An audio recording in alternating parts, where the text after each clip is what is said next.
Troublante coïncidence, l'histoire de Mary Ashford et Barbara Forrest. Pourtant, 157 ans séparent ces deux histoires tellement similaires. Bienvenue sur Odyssée, moi c'est Amélie. Aujourd'hui l'histoire de Mary et de Barbara.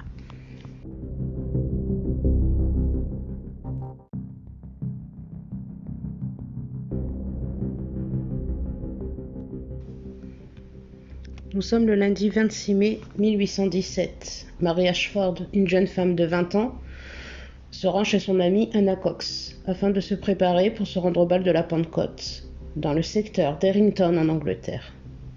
Mary y avait déposé quelques heures auparavant sa robe de bal. Elles avaient prévu de s'y rendre toutes deux. Elles doivent traverser pour cela Pipe Ice Park, un joli parc boisé qui semble absolument sans danger. Mary et Anna y passent une agréable soirée. Elles semblent attirer de nombreux regards. Vers minuit, elles sont aperçues toutes les deux marchant vers le domicile d'Anna Cox, celle chez qui Anna avait laissé ses affaires.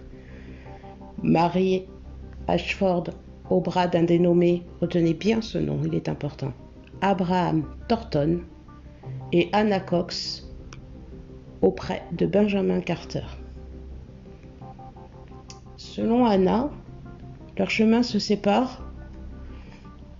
Alors que Anna regagne son domicile, Mary reste au bras de Abraham Thornton. C'est le matin du 27 mai, le lendemain, qu'un ouvrier traversant le parc trouve un tas de vêtements ensanglantés.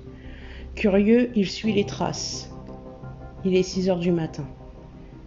Il retrouvera le corps de Mary Ashford dans une fosse remplie d'eau dans le parc de Pipe Ice. Le corps de Mary est retrouvé inanimé. Il apparaît qu'elle a été violée, étranglée et jetée dans cette fosse. Anna donnera le récit de cette soirée aux enquêteurs. Il était prévu que Mary vienne se changer chez elle afin de récupérer ses affaires, ce qu'elle a fait à 3 heures du matin. Elle aurait quitté la maison de son amie vers 3h30. Certains témoins confirmeront avoir vu Mary dans le parc à 3 heures du matin, marchant, écoutez bien, seule et d'un pas lent. Lors de l'interrogatoire de son cavalier, Abraham Thornton, vous savez, l'homme avec qui elle avait passé la soirée, celui-ci déclarera effectivement avoir eu des relations intimes et consenties avec Mary, Mary étant selon lui de petite vertu. Il l'aurait accompagnée chez son amie, Anna Cox, curieux, puisqu'elle aurait été aperçue seule. Il l'aurait attendue devant chez Anna. Las de l'attendre, il serait parti et rentré chez lui. 11 témoins confirmeront avoir vu Abraham à plusieurs kilomètres du parc. Certains lui auraient même adressé la parole. Abraham fut quand même mis en examen, c'est comme ça qu'on le dit à présent. Les seules preuves contre Abraham, vous imaginez bien, on est en 1817, l'ADN n'existe pas. La seule trace qu'il y ait, c'est des empreintes de bottes laissées au bord de la fosse, qui correspondront aux bottes d'Abraham. Ça semble correspondre, mais sans plus de preuves et sans aveu, Thornton, il est acquitté du meurtre de Mary. Pourtant, c'est le dernier à l'avoir vu en vie.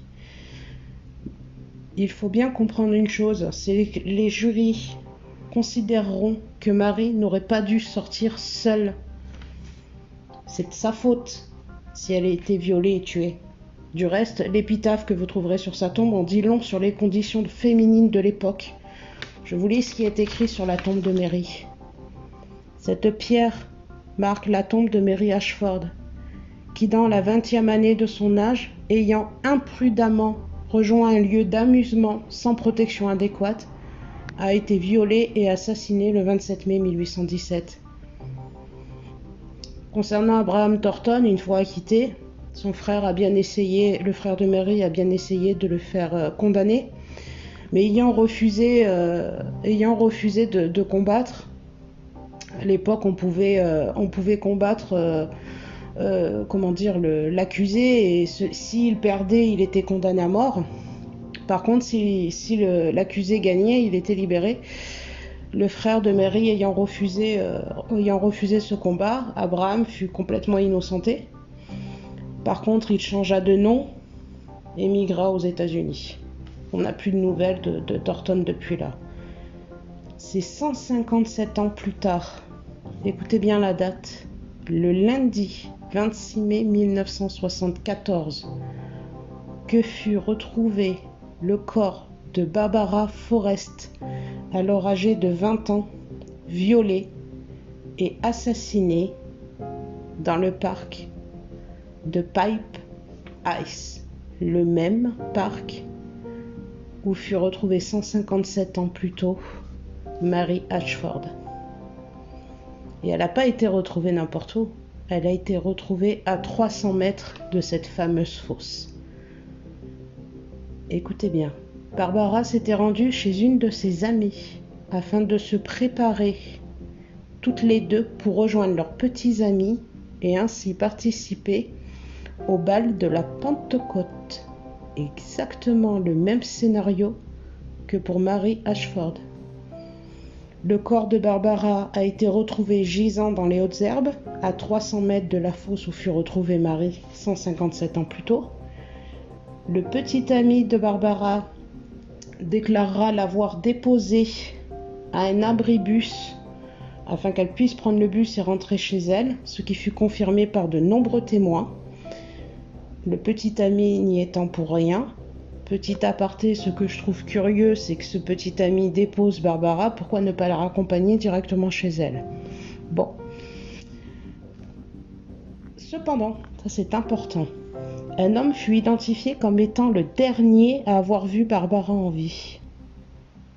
Cet homme va intéresser vivement les enquêteurs, car selon les témoins, il semblait suivre Barbara. Les enquêteurs vont faire une reconstitution, puis une perquisition chez cet homme. On y retrouvera un pantalon qui semble taché de sang. Un ADN fut récupéré. L'ADN, nous sommes en 1974. Il n'a rien donné pour le moment. Écoutez bien le nom de cette personne, de ce présumé coupable, qui n'est d'autre qu'un collègue de travail de Barbara, Barbara étant infirmière. Il s'agit de Michael Thornton. Incroyable. Le même nom qui 157 ans auparavant avait été accusé du meurtre de Mary Ashford. Mais là, on parle de Michael Thornton. Les enquêteurs vont examiner l'alibi qui semblera faux, s'avérer faux. En 2012, une enquête va être réouverte par la sœur de Barbara, qui va essayer de comprendre ce qui s'est passé. Les preuves ont été perdues, impossible de récupérer un ADN.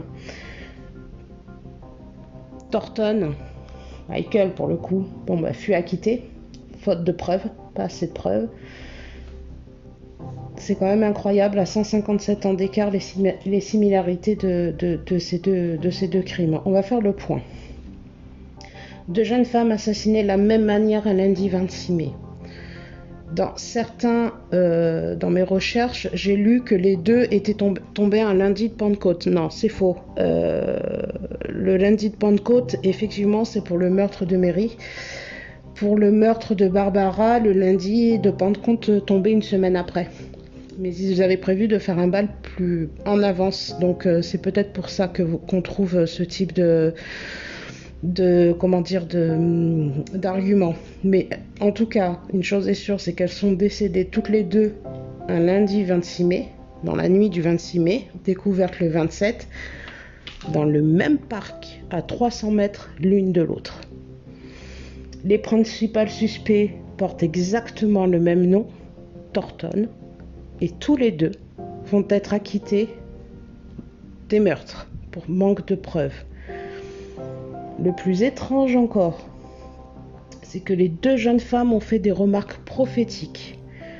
Mary Ashford a déclaré à la maman de son amie Anna avoir de mauvais sentiments pour la semaine à venir.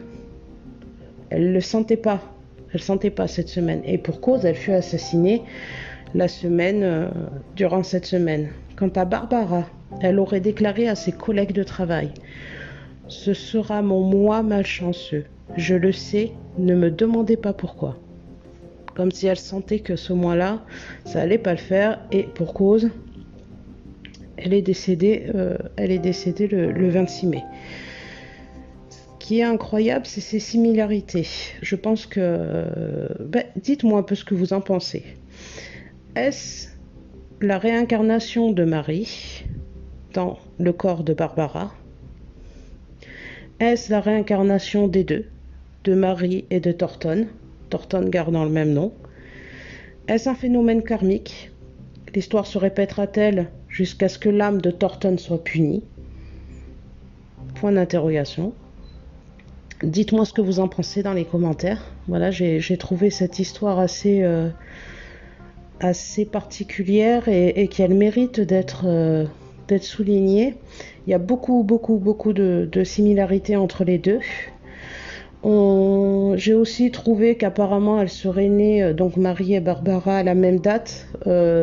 J'ai rien trouvé qui confirmerait ça. Je n'ai pas trouvé leur date de naissance. Elles sont juste décédées au même âge, toutes les deux dans leur 20e année. Donc voilà, n'hésitez pas à liker, à vous abonner et surtout à me donner en commentaire ce qui pour vous est le plus similaire. Est-ce une histoire de réincarnation? Est-ce juste une coïncidence? Est-ce karmique? Donnez-moi votre opinion et à très bientôt pour un prochain podcast.